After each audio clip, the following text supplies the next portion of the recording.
Which one of history's good guys was actually a horrible person?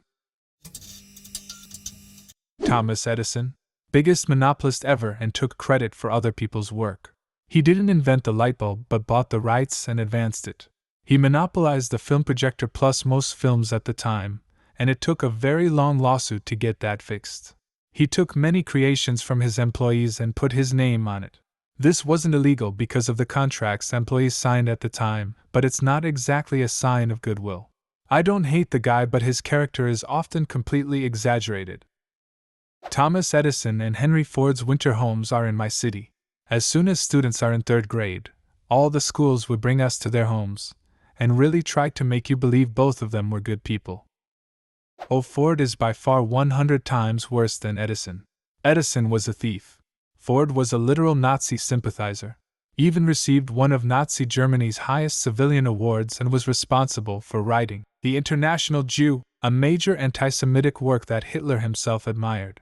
You'd be horrified at how many of our idolized businessmen from the 20s and 30s were super anti-Semitic, and some of them were full-on fascist.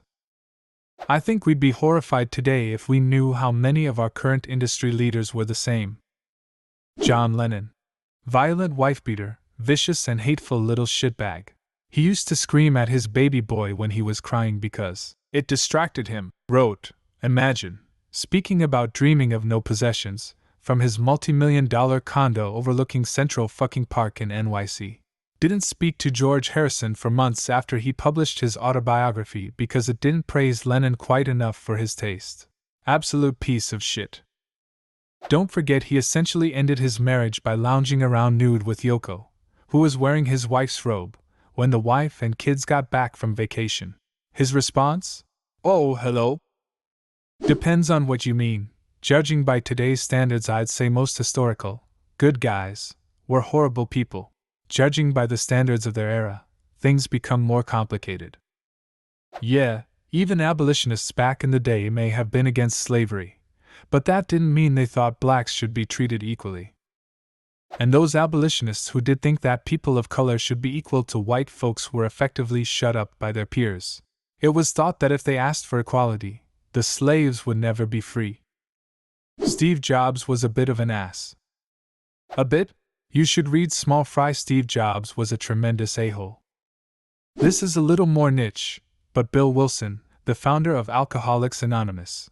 The guy did great things, and created a program of recovery that has saved millions of lives since its inception 85 years ago. He was also an arrogant asshole that cheated on his wife, even in sobriety. Nothing is black and white, it seems. Zebras would like a word.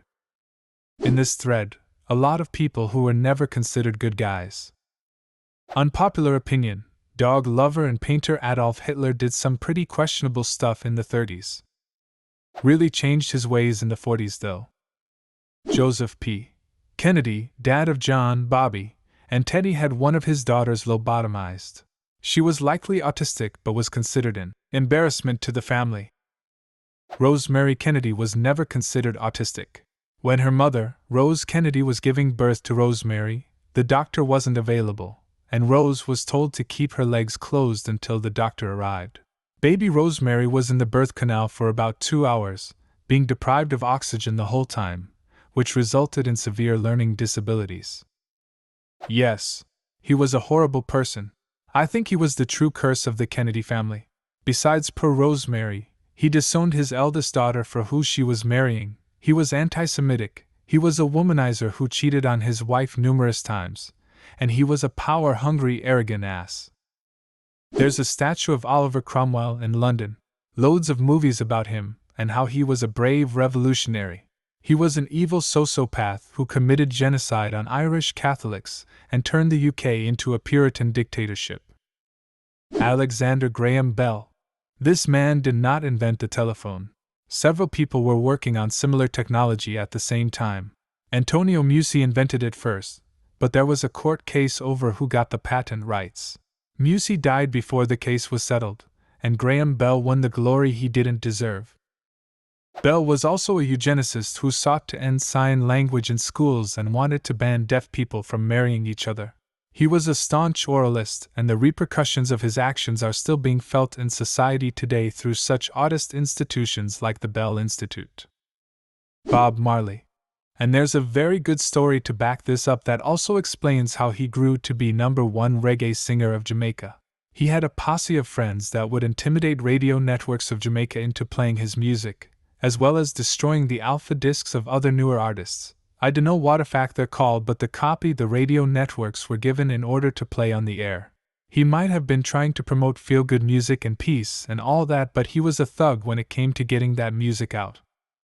Mother Teresa. An old co-worker worked with her. She was a former nun who said Mother Teresa was ruthless and cruel to all of the nuns who worked alongside her. Wait till they find out about the tens of thousands of people who died under her watch at her hospitals, without getting basic medical care. Turns out the nuns weren't the victims. Many of you have pointed out that Mother Teresa provided hospice care, not hospital care. This is my exact point. Her establishments being described as medical care to locals and really being rooms to die in is the problem here, not the absolution. Man, when I read about Martin Luther last year, I thought he was kinda cool as he created the Protestant branch of Christianity. But I recently read about what he thought of Jews, and yikes. For those of you who don't know, he got pissed when the Jews didn't want to convert to his religion and started being anti-Semitic as fuck. He wrote a whole book on Jews and their lies, and said that he urged others to burn down synagogues to prove their loyalty to Christianity. He also wanted the Jewish prayer books to be taken away from them. I do not mean Martin Luther King Jr. Martin Luther was a monk during the 16th century who initially started the Reformation for Christianity, and was the founder of Protestantism.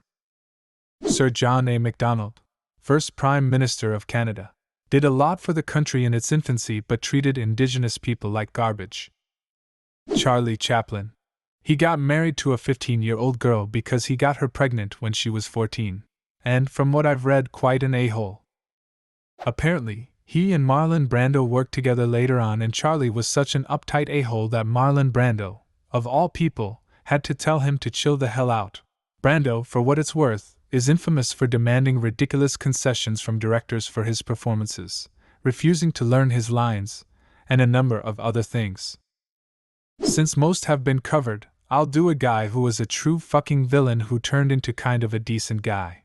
It doesn't nearly wipe the slate clean, but it's an interesting historical transformation. Nathan Bedford Forrest. Slave trader. Confederate general. Likely war criminal. First Grand Wizard of the Klan. In later years, Forrest expressed regret at his life's work. He began publicly advocating for former slaves to receive better treatment, including their ability to enter into higher education. He attempted to act upon his shame by petitioning President Grant to allow him to put down the KKK by force. Elvis Presley. He never wrote a song in his life, but his record label made any songwriters hand over half of their writing fees before Elvis would record their songs. He's credited as a co-writer on the majority of his songs. That's why Dolly Parton refused to let him record I Will Always Love You. She wouldn't sign away any of the songwriting credit or future profits from her work. She's a savvy businesswoman. He also began his relationship with Priscilla when she was 14 years old. He was 10 years older. Astronomer here. This is a hard one to admit because I definitely loved his book and idolized his antics a bit when I was a young physics major, but Richard Feynman. A lot of people read Surely You're Joking, Mr. Feynman, and share my reaction, and his physics lectures are amazing. But the older I get and the more people I meet who knew him, holy shit. The guy was beyond just. Times were different. Levels of misogyny against women. He committed domestic violence against his wife. Definitely heard a ton about him trying to pick up other scientists at physics conferences to know he was considered a creep. To be clear, I think someone can do good science and be an awful person, but that's not what Opie was asking. Also, anyone who has been around the physics department knows that casual sexist jokes and the like are still not that uncommon today. And the fact that physics keeps idolizing Feynman probably doesn't help in changing the culture.